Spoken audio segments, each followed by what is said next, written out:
presentamos Tiempo de Dios con el pastor Ezequiel Molina Hijo. Una palabra de fe que puede transformar. Primer libro de Reyes, capítulo 20, verso 13, dice la escritura: y aquí un profeta vino a Acab, rey de Israel, y le dijo: así ha dicho Jehová, ¿has visto esta gran multitud? He aquí yo te la entregaré hoy en tu mano, para que conozcas que yo soy Jehová. Pueden tomar asiento. Quiero hablarles con el tema: la diferencia la hace Dios. Cuando uno como cristiano le habla a la gente de cambiar de vida, de convertirse o venir a una nueva vida en Cristo, muchos no pueden entender los beneficios de tomar una decisión como esa.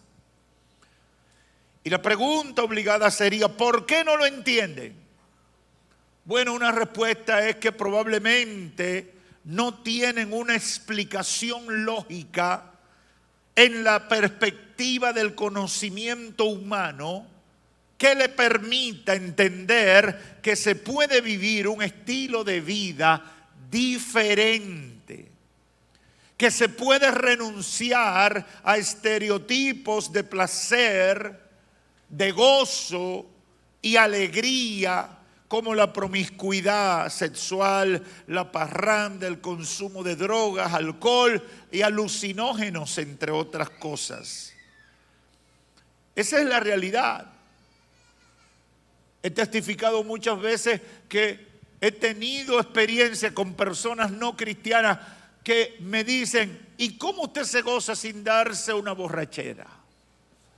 Porque ellos no pueden concebir que haya gozo sin una sustancia como el alcohol que te haga desinhibirte y descontrolarte.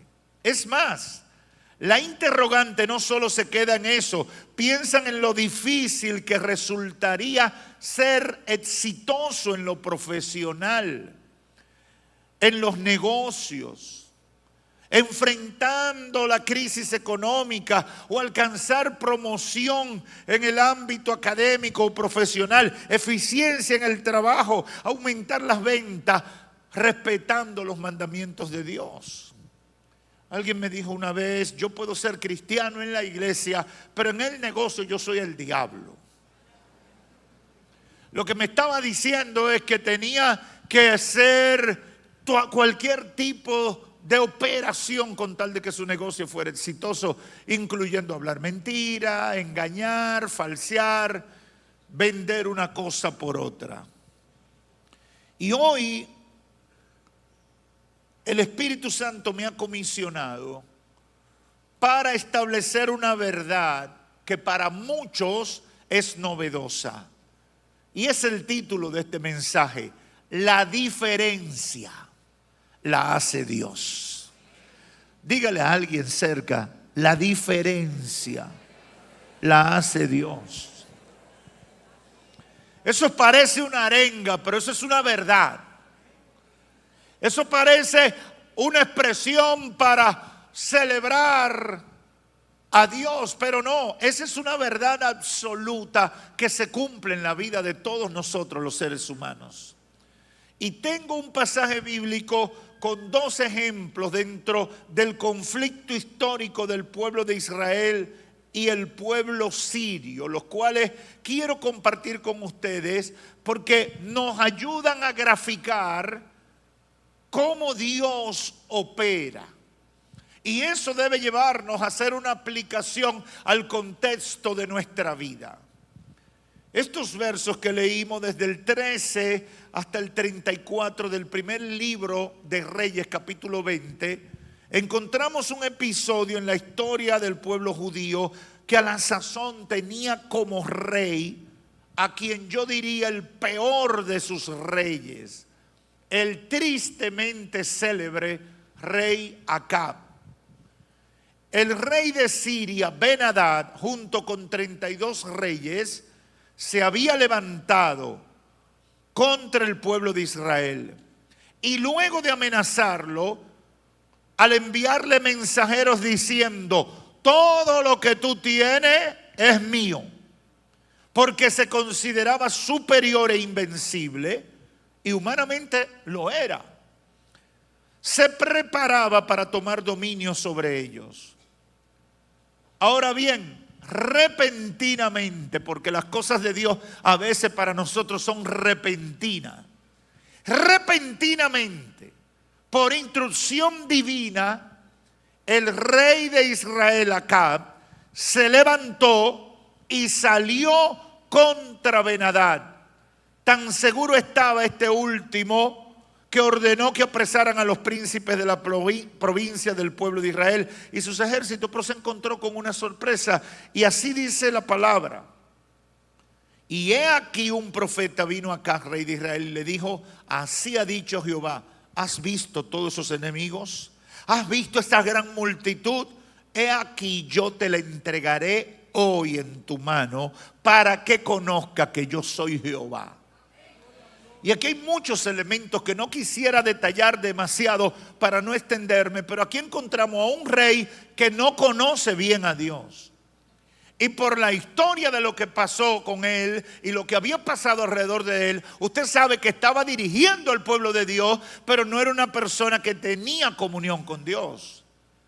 Y lo primero que Dios hace es que le dice: en medio de esta necesidad, en medio de esta crisis política y militar que tiene, yo te voy a demostrar cosas que tú nunca has visto para que tú conozcas quién es el Dios de esta nación. ¡Aleluya! Y Dios le dice: hoy yo te entregaré en tu mano toda esa multitud de enemigos, toda esa multitud de gente que se ha levantado contra ti. Hoy yo lo pongo en tus manos, le dice el Señor. Y obviamente, ¿cuál fue la respuesta de Acab? La respuesta de la gente que no conoce a Dios. Y respondió el rey Acab: ¿por mano de quién? Es decir, Señor, ¿a quién tú me traes para que resuelva eso? Porque aquí no hay. ¿Por mano de quién? Y el profeta le dijo: así ha dicho Jehová, por mano de los siervos de los príncipes de la provincia. Es decir, por mano de la gente que tú tienes ahí, que son poquitos, pero yo los voy a usar. Por mano de la gente que tú tienes ahí, que quizás no tienen la calificación, pero yo los voy a usar. Acab sigue turbado en sus cuestionamientos y le dice: ¿y quién comenzará la batalla? Y el profeta le respondió: tú. Entonces el rey pasó revista a los siervos de los príncipes de las provincias, los cuales fueron 232. Luego pasó revista a todo el pueblo, a todos los hijos de Israel, que fueron 7,000.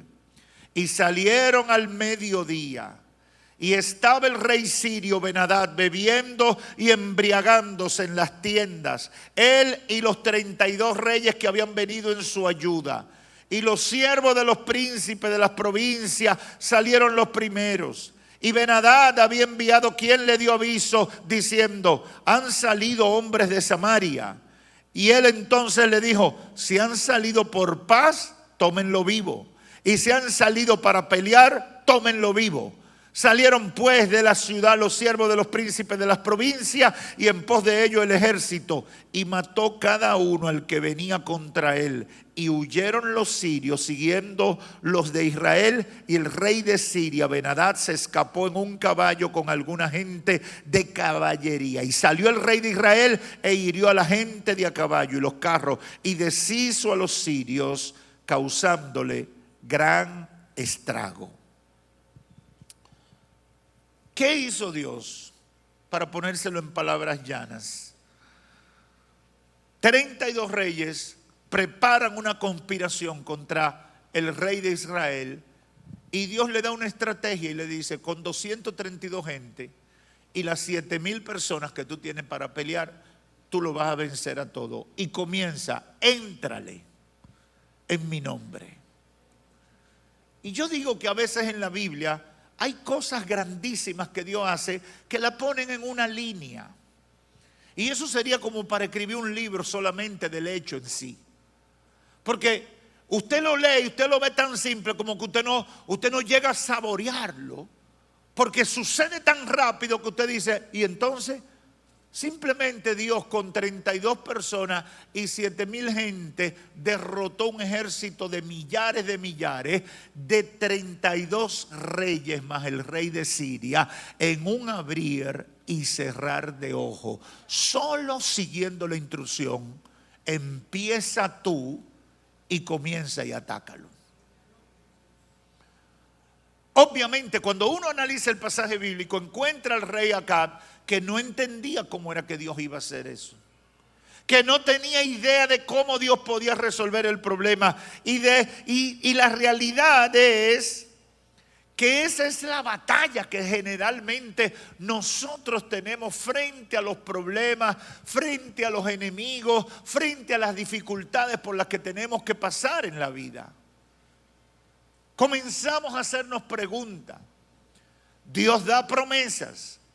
Dios da palabra de que nos va a dar la victoria en lo que estamos pasando. Pero nosotros, a pesar de que es Dios, o a pesar de que Dios usa un instrumento válido para darnos la palabra, nosotros caemos en crisis tratando de determinar cómo y con quién es que Dios va a hacer las cosas. Y esa es la batalla que tenemos. En el caso del pueblo de Israel, era una batalla política y militar, como pasa hoy en día con esa nación. Y yo decía esta mañana que tenemos que ver a Israel como un proyecto de Dios. Y por más de 3,000 años de historia han estado con las mismas situaciones, fundamentalmente porque han sido escogidos por Dios, y número 2, porque le ha costado vivir y caminar de acuerdo a la perfecta voluntad de Dios para su vida. Nos cuesta vivir conforme a la voluntad de Dios para nuestra vida. Y esa incoherencia en nuestra vida nos lleva a tener tropiezos, problemas y dificultades. En este caso que acabo de referir, tenemos a un rey de Israel que Dios a través de un profeta le da la solución a una crisis. Pero su reacción revela que él no entendía ni tenía fe de que Dios iba a poder hacer algo en medio de la gravedad del problema que tenía. Y eso, a veces yo voy delante del Señor un poco desesperado con la gente, pero cuando me pasa a mí de manera personal, entonces le tengo más compasión a la gente. ¿Usted sabe por qué? Porque uno se desespera cuando el otro no hace lo que tiene que hacer. Pero cuando es uno mismo que no hace lo que tiene que hacer, ahí uno es más tolerante y más compasivo. A veces cuando yo veo que los hermanos y la gente que yo conozco no dan la medida, entonces yo me enojo. Señor, pero pues fulanito todavía no termina de entender. Y así es chévere, fácil. Lo duro es cuando soy yo, que a pesar de Dios estar obrando. Esta semana mi esposa me ministró. Yo doy gracias al Señor por mi esposa, porque mi esposa, entre muchas cosas buenas que tiene, ella es que más me ministra a mí. Porque a veces ella me ve turbado y preocupado y viene y me agarra y me dice, vamos a orar. Y me pone la mano en la cabeza. Y eso es una bendición.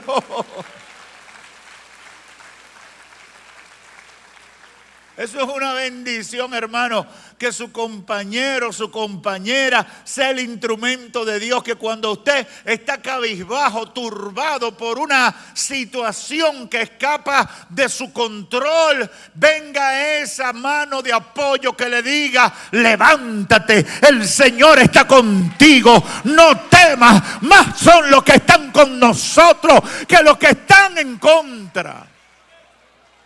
Y usted dice: ¡es verdad! ¡Aleluya! Y le pasa colirio. Le pasa colirio. Yo no voy a decir por qué estaba turbado, porque yo le he prometido al Señor que no le voy a dar gasolina al diablo para que me... Pero yo soy de la gente que sufro de exceso de preocupación. Y eso no es bueno en muchas cosas, porque uno no permite que Dios, es decir, tenemos que desarrollar la capacidad de vivir en la confianza, en la fe, de que aunque no hay cosas definidas, no se sabe cómo va a ser solucionado, Dios tiene una salida y todo va a estar bien. Todo va a estar bien.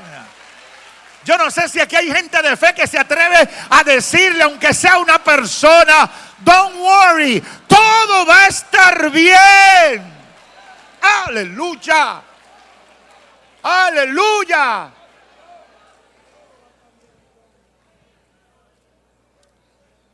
Qué difícil es vivir la experiencia de ser derrotado por alguien más débil y menos preparado que uno. Qué difícil es ser sorprendido en la arrogancia cuando pensamos que somos invencibles y enemigos insignificantes nos avergüenza. El rey Ben-Hadad de Siria vivió esa experiencia. Un ejército, un rey solo y más pequeño, con un ejército pequeño, sin capacidad, humanamente hablando, volvió y dio la sorpresa y lo derrotó a él y a sus 32 amigos. Ante esa situación tan sorpresiva, dice la Biblia, los consejeros de Ben-Hadad, rey de Siria, le dijeron: la razón por la que nos derrotaron fue porque los dioses del pueblo judío son dioses de montes, pero dentro de un año volveremos y vamos a llevarlo a la llanura y ahí lo derrotaremos. Usted está viendo cómo reacciona el enemigo al rey de Siria. El rey de Siria se queda sorprendido. Esa gente que nosotros nos lo íbamos a comer como pan, nos han derrotado. Y está turbado con sus consejeros y le dice: ¿qué fue lo que ha pasado? Denme una explicación para yo justificar esta vergüenza. Entonces se buscaron una justificación. No, es que los dioses del pueblo judío son dioses de monte. La guerra fue en el monte, pero dentro de un año vamos a volver para llevarlos a la llanura. Y ahí sí lo vamos a derrotar. ¿Y qué pasó? Versos 28 al 30. En la llanura, un año después, se repitió la historia y fueron derrotados por el pueblo de Dios.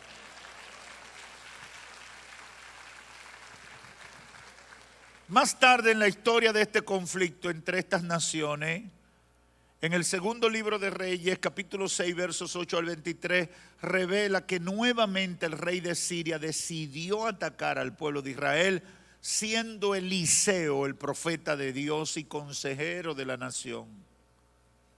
Y es para que usted vea que esto es viejo, todas estas luchas son viejas. Prepararon diferentes emboscadas para matar al rey de Israel y dar inicio a su conquista. Y sorpresivamente fracasaban porque Dios les revelaba al profeta los planes del rey de Siria y el profeta aconsejaba al rey. Y dice la Biblia que el corazón de Ben-Hadad, rey de Siria, se turbó por esto. Y llamando otra vez a sus consejeros, les dijo: ¿no me declararéis ustedes quién de los nuestros es el pirata? ¿Es el traidor? ¿Es el que está con ellos? Hasta que apareció un consejero valiente y le dijo, verso 12, ay, rey, señor mío, nadie te ha traicionado, sino que el profeta Eliseo está en Israel. Y él le declara a su rey las palabras que tú hablas en tu cámara más secreta. Y tus planes quedan al descubierto. Pero no es porque nadie te haya traicionado. Dios se los revela a él. Aleluya. Oh, yo no sé si tú estás entendiendo lo que el Espíritu dice. Yo pudiera seguir caminando en la historia del pueblo de Israel sobre esto, pero una y otra vez se repite. Pero eso también lo llevamos al pueblo de Israel, al pueblo escogido de Dios espiritualmente hablando, que somos nosotros. La diferencia, el factor X, el plus de lo que pasa con nosotros, esa diferencia la hace Dios. Yo no sé si la iglesia entiende eso. A ti hay que medirte no por la libra que pesa, sino por el factor X. A ti hay que considerarte no por lo sabio que tú eres, sino por el factor X. A ti hay que mirarte en función del Dios al quien tú le sirves, porque tú no eres solo lo que la gente ve, sino lo que Dios es capaz de hacer a favor de tu vida. Ese es el punto. Ese es el punto. Pudiéramos pasarnos todo el día relatando episodios bíblicos y de la vida experimental de los cristianos. Y todos serían redundantes en la conclusión a la cual llegaríamos. La diferencia la va a hacer Dios. La grandeza de lo que somos o de lo que podemos hacer no está en nuestras capacidades ni habilidades humanas, las cuales pueden ser un valioso recurso humanamente hablando, pero no garantizan éxito. El éxito está en el respaldo de Dios en lo que somos y hacemos. El apóstol Pablo lo declaró de manera magistral en Primera de Corintios, en la carta frente a los Corintios, en Primera de Corintios, capítulo 1, versos 26 al 31, cuando dijo: pues mirad, hermano, vuestra vocación, que no sois muchos sabios según la carne, ni muchos poderosos, ni muchos nobles, sino que lo necio del mundo escogió Dios para avergonzar a los sabios. Y lo débil del mundo escogió Dios para avergonzar a lo fuerte. Y lo vil del mundo y lo menospreciado escogió Dios, y lo que no es, para deshacer lo que es, a fin de que nadie se jacte en su presencia. Más por Él estáis vosotros en Cristo Jesús, el cual nos ha hecho por Dios sabiduría, justificación, santificación y redención, para que, como está escrito, el que se gloría, gloríese en el Señor. ¿Qué está diciendo Pablo? Que nadie se crea la gran cosa. Nosotros tenemos que saber que nosotros en nuestras propias fuerzas no somos nada, ni nadie. A nosotros cualquiera nos convierte en pipián. Cualquiera nos convierte en comida rápida. Cualquiera puede acabarnos con nosotros por nuestra fuerza y nuestras capacidades. Cualquiera pudiera hacernos daño. Pero el factor X, el factor sorpresa, el que el mundo generalmente no tiene en consideración, es el que hace la diferencia. El Dios del cielo, el que ha prometido: contigo estaré todos los días de tu vida. Aleluya. Pablo dice más en el capítulo 2, versos 1 al 4. Dice: así que, hermanos, Cuando fui a vosotros para anunciaros el testimonio de Dios, no fui con excelencia de palabra o de sabiduría, pues me propuse no saber entre vosotros cosa alguna, sino a Jesucristo y a este crucificado. Y estuve entre ustedes con debilidad y mucho temor y temblor, y ni mi palabra ni mi predicación fue con palabras persuasivas de humana sabiduría, sino con demostración del Espíritu y de poder, para que vuestra fe no esté fundada en la sabiduría de los hombres, sino en el poder de Dios. Aleluya. La iglesia de Cristo tiene poder. La iglesia de Cristo tiene poder. La iglesia de Cristo tiene poder. La iglesia de Cristo tiene poder. La iglesia tiene que despertar de ese sueño de muerte donde no ha metido el secularismo y despertar para convertirnos en lo que Dios desde el principio ha establecido. En mi nombre echarán fuera al diablo y a sus demonios. Aleluya. Tenemos que ser conocida como la iglesia del factor sorpresa.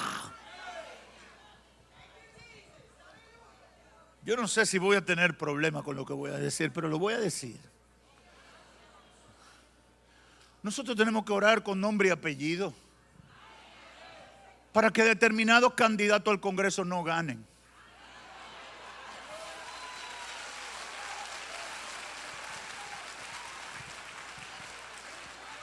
Y yo no sé si usted lo está haciendo. Si usted no lo está haciendo, propóngase en su corazón que en lo que falta de aquí a las elecciones, usted va a comenzar: Señor, ese no puede pasar. Yo no sé qué es lo que tú vas a hacer. Yo no sé si es que tú le vas a mandar las avispas. Yo no sé si es que tú vas a hacer que le salga una cosa en la piel. Yo no sé si tú lo vas a volver loco de aquí a 2 o 3 días. Yo no sé si tú lo vas a secuestrar con un comando de ángeles. Yo no sé, Señor. Pero, Señor, ese es el diablo. No lo queremos ahí.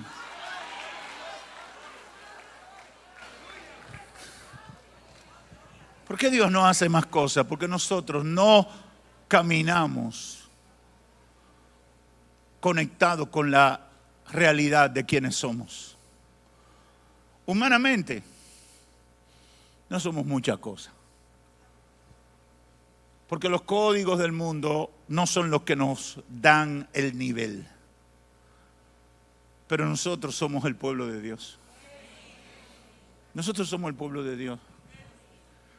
Y yo estoy, no voy a decir molesto, provocado, creo que es la palabra. Porque escuché a un político de cierto renombre de este país diciendo: los evangélicos, ellos son muchos, pero ellos no logran nada. Y yo creo que nosotros tenemos que callarle la boca a Satanás.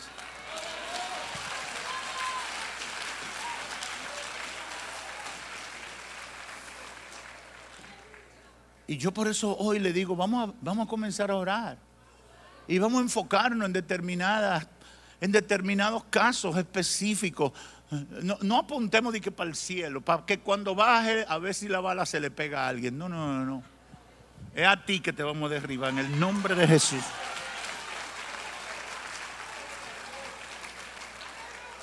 Yo creo que todos esos políticos que han dicho que están a favor del aborto, a favor de toda esa agenda de perversidad que pretenden imponer en el próximo cuatrenio en este país, nosotros tenemos poder para quitarlo del medio a todito. Y no es con espada, y no es con ejército. Es como el Señor le dijo a través de Zacarías a Zorobabel: no es con espada, no es con ejército, es con mi Santo Espíritu, declara Jehová.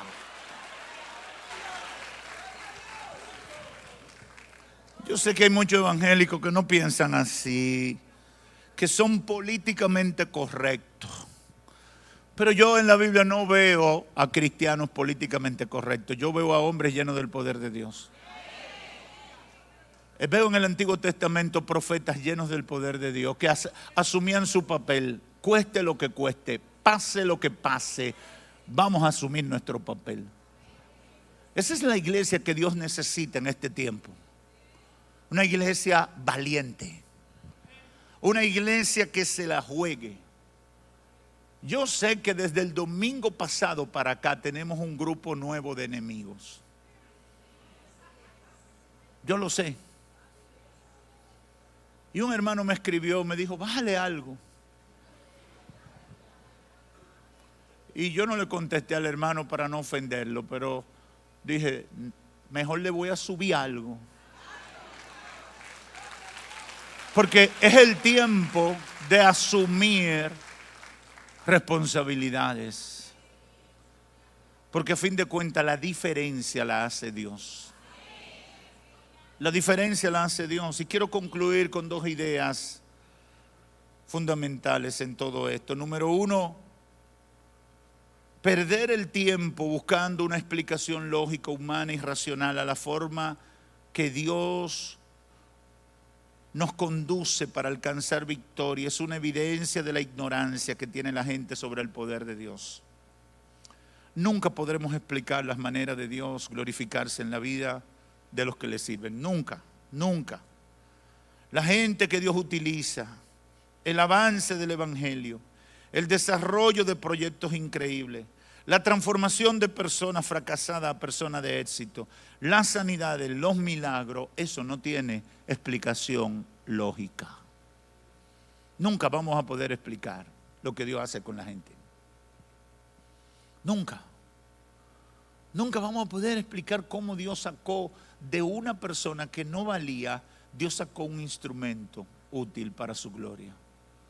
Nunca vamos a entender cómo Dios transforma las vidas de gente que parece que son imposibles de transformar y de repente están hechos un ejemplo.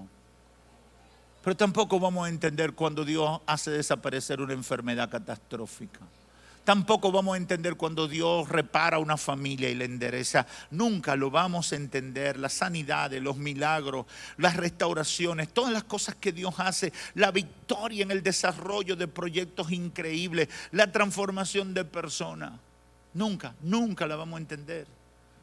Hermanos, nunca, nunca. Y me perdonan por ser reiterativo, pero yo nunca, nunca. Y lo digo con mi corazón en la mano en esta hora. Yo nunca pensé que Dios me iba a usar como me ha usado. Yo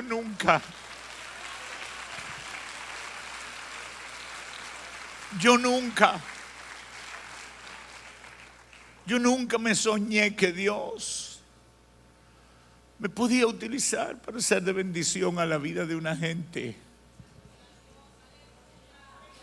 Lo que más yo soñaba era ayudar a mi papá. Esa era mi aspiración. Y si Dios me bendecía monetariamente, ayudarlo económicamente. Eso era todo lo que yo le pedía al Señor. Cuando la gente me sorprende en la calle, me escribe y me testifica, yo digo, no, yo no lo puedo creer. Que me escogieras para ser un instrumento en tus manos. Porque Dios hace cosas increíbles. Dios hace cosas que uno no tiene idea que Él la pueda hacer. La diferencia la ha hecho Dios en nuestras vidas, dirigiendo nuestros pasos, cambiando nuestras prioridades, dando seguridad, paz que sobrepasa todo entendimiento, dando guianza de su espíritu para vencer las tentaciones y superar las debilidades. La diferencia la hace Dios abriendo los ojos de nuestro entendimiento para rechazar las cosas que nos hacen daño. Y pudiera decir muchas cosas por minutos y horas, pero de todo Hay una frase que se debe quedar en tu mente y en tu corazón. La diferencia en todo lo bueno que puede pasar con nosotros de manera individual, con la iglesia del Señor y con el pueblo de Dios en sentido general, es que Dios obra en medio de aquellos que le creen, en espíritu y en verdad. ¡Aleluya! ¡Aleluya! Por eso le digo a todos los hermanos, la diferencia la hace Dios. No te turbes. No te turbes. Deja de buscarle explicaciones. Esta semana yo tenía un problema importante por un error que alguien cometió. Tenía que resolver un problema importante de dinero y yo no sabía qué iba a pasar. Y estaba turbado.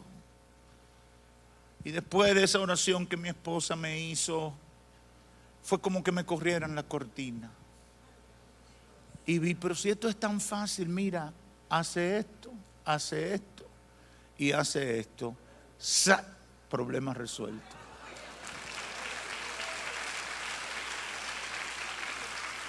Pero yo no sé si a usted le ha pasado lo que me ha pasado a mí, pero muchas veces uno está así turbado. Una vez yo era gerente de una zona franca y estaba turbado. Tenía que mandar una orden para los Estados Unidos y habían pasado muchos problemas y no había manera humana que eso se resolviera. Y de repente me fui de oración y el Señor de repente vino una llamada. Y lo que no podía llegar ni una hora tarde, de repente tenía 24, 48 horas nuevas que podía llegar. Por lo tanto, el problema quedó resuelto con una llamada. La diferencia la hace Jehová. La diferencia la hace el Señor. Aférrese al Señor. Conviértase en parte del pueblo de Dios. Aprenda a llevarle al Señor sus cargas. Tenga gente de fe alrededor suyo. Que cuando a usted le falten fuerza, ellos sean los instrumentos que le inyecten. Y les recuerden lo que Dios ha prometido. No te dejaré, no te desampararé. Te voy a sostener con la fuerza de mi brazo derecho. Aleluya. Yo no sé si tú te recuerdas de eso. Porque la diferencia la hace Dios. Sea un problema familiar, de salud, económico, de cualquier índole, la diferencia la va a hacer el Señor. Yo quiero que tú salgas de esta reunión henchido de fe, diciendo, no entiendo todos los detalles de lo que dijo el pastor, pero de una cosa estoy claro: la diferencia la ha hecho, la está haciendo y la hará el Señor en mi vida. Por tanto, no temeré lo que el diablo haga, diga o amenace contra mí. Yo voy a estar fortalecido en el nombre de Cristo Jesús. Y a los amigos le digo, lo mejor que hay es servirle a Cristo. Porque el que tiene a Cristo en su corazón ha establecido la comunión con Dios. Jesús dijo, yo soy el camino, la verdad y la vida, y nadie va a Dios si no es por mí. Por eso, si tú quieres tener comunión con Dios, tienes que recibir a Cristo como Señor de tu vida, como Salvador de tu vida. Y hoy tienes una gran oportunidad. Aprovéchala. Que Dios te bendiga.